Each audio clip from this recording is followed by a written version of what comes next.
If you are anything like the students I usually work with, you've probably been trying to learn a language for a while, and you're not entirely sure of why you're not seeing the progress that you were expecting.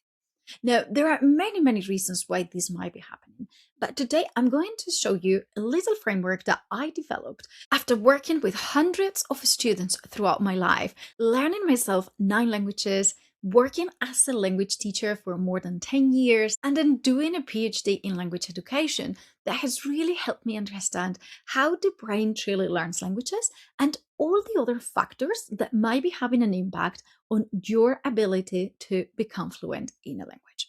We're going to see that maybe the things that you've been focusing on are only really the tip of the iceberg, and that there may be something much more structural, much more important that you have been completely ignoring, and that it's actually determining the pace at which you are progressing in that language.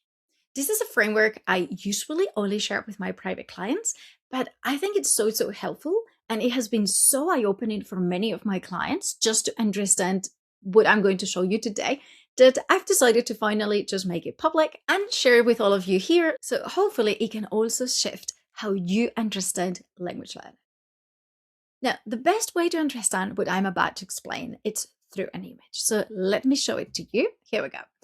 Now, before we start, I want you to imagine that language learning it's like a house. And the things that you've been probably trying to learn so far, especially if you've been going to some language lessons or you've been working with a teacher, are really the roof of the house, right? You've been trying to improve your reading, to improve your listening, to maybe do some writing, maybe improve your speaking. Those are what we know as the 4 skills in any language. The problem is that a lot of the courses, a lot of the materials are jumping straight into teaching you those skills and making you practice those skills very, very fast.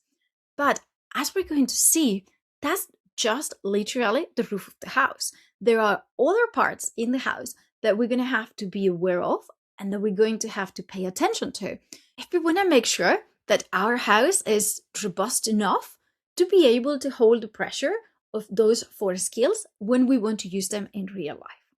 Now, for you to understand this, we're going to focus in the rest of the house, and we're going to focus on 4 specific elements that are going to be key if you want to become fluent. The first element is your psychology, your emotions, the things that are also happening in your brain that are not necessarily related to language learning, but that are going to have a massive impact on how you approach the process of learning, but also the process of using the foreign language. So, for example, your motivation. Depending on how motivated you are going to be learning in a way or in another. And that's eventually going to have an impact on your results.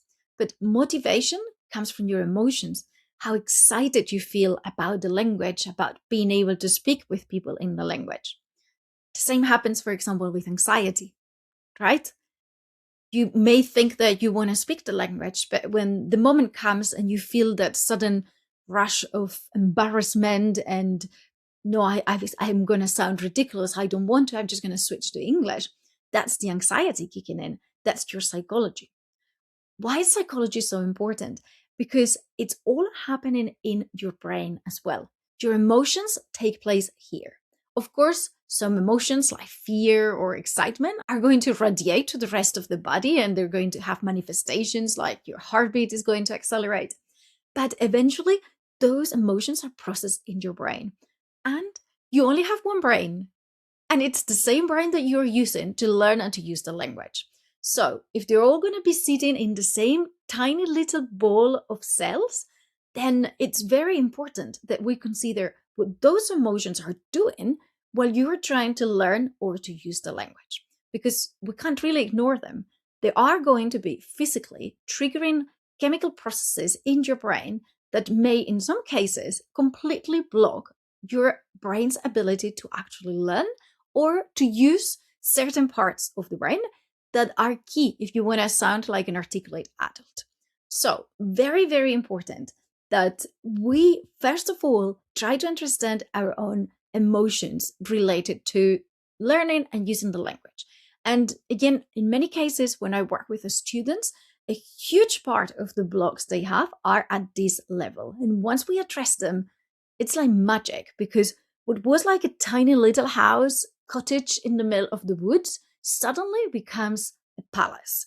The language ability blooms so fast once we address some of those psychology or emotional triggers that we have. The second element, it's going to be your communication skills. And I'm putting them just above your psychology because psychology is going to be there regardless of the language. Communication skills are going to build on your emotional factors. And it may be that some of those emotional factors are impacting your communication skills, not just in the target language, but also in your mother tongue or in other languages that you're already fluent in. They are really in the basement of the house. They're really part of the foundations. Because if your communication skills are already very strong in your other languages, those are going to be very, very easy to transfer into your target language. And we see it quite a lot. And I'm sure that you may be able to think of some examples of people who are speaking a foreign language, but they have such great communication skills. They are able to put their message out there in such a coherent and enthusiastic way that it doesn't matter if they're making plenty of mistakes. You still understand them and you're still impressed. And we very often, especially in language courses, underestimate the importance of communication skills and the impact that working on your overall communication skills can have on your ability to actually use the language. And as an example, I've had some clients who were very, very shy. And bear in mind, a lot of the clients I work with are CEOs and founders at foreign companies who need to be able to express themselves very fluently and confidently in international settings. So this person has to lead a company and has to do meetings quite regularly and even like small town halls. But we realized that even when he was doing this in his mother tongue, he was really struggling because the problem wasn't so much doing it in English. The problem was doing it full stop. It was something that was making him very, very nervous. So one of the things that we did was to put him with a communication coach that could really help him start feeling more comfortable using no matter what language, but to learn strategies so that he can deal with the communication part of using the foreign language. Now, the third element, this one is going to sound more familiar. It's what we call the language. And this is the part that you're probably used to, right? Like, apart from doing some reading and listening, you've probably been learning vocabulary and you've been learning grammar.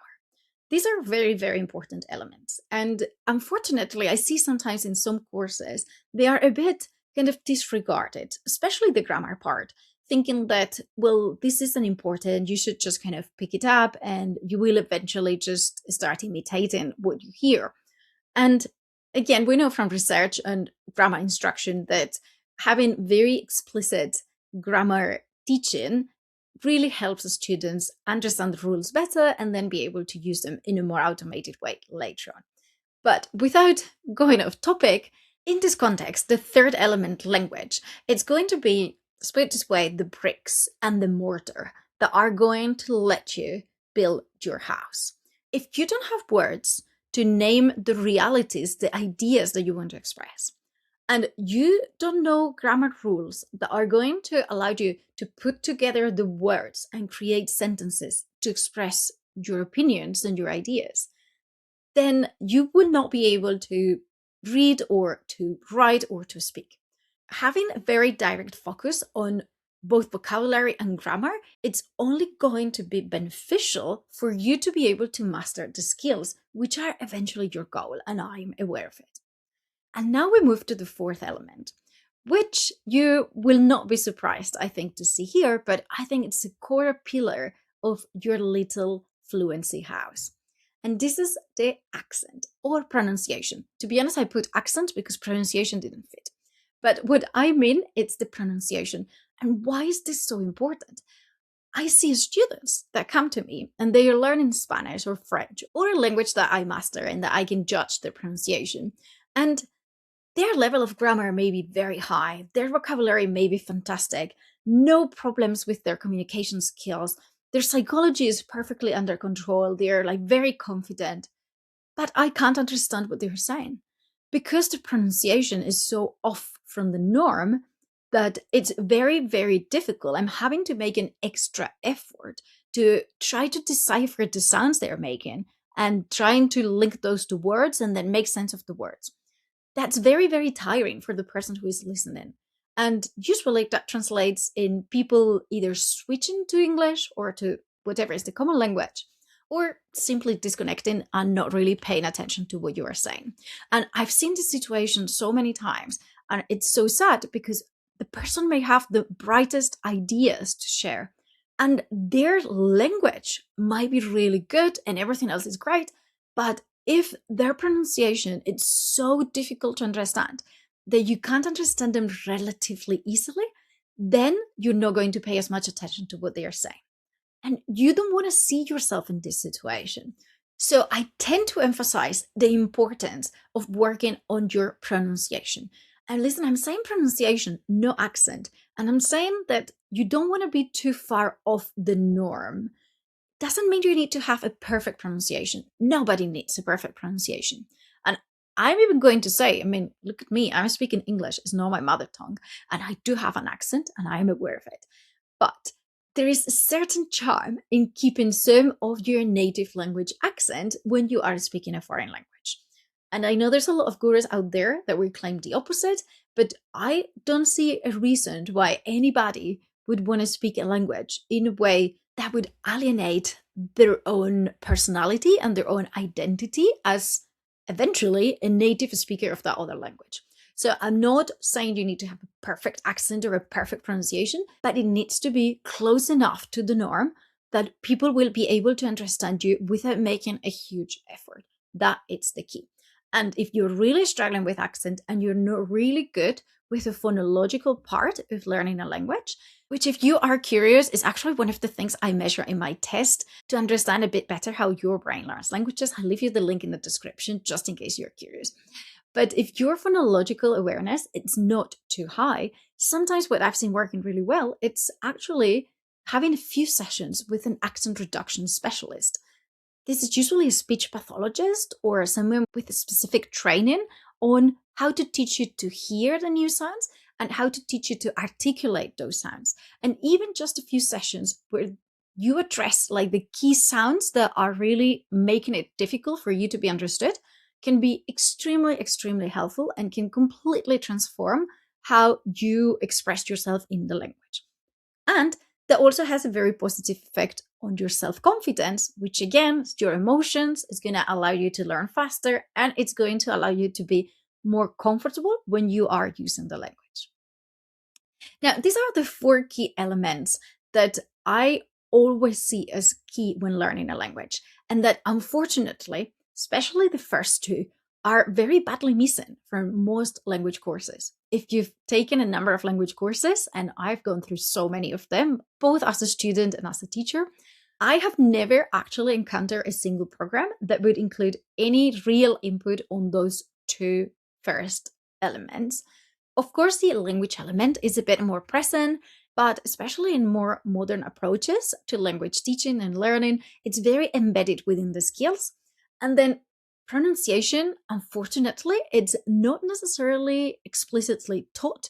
It's just kind of supposed that you're going to absorb it from listening to it and from repeating and from the corrections of your teachers, which again, I've seen many, many students who that wasn't enough. They needed much more explicit teaching in order to develop the ear and develop the ability to imitate those sounds.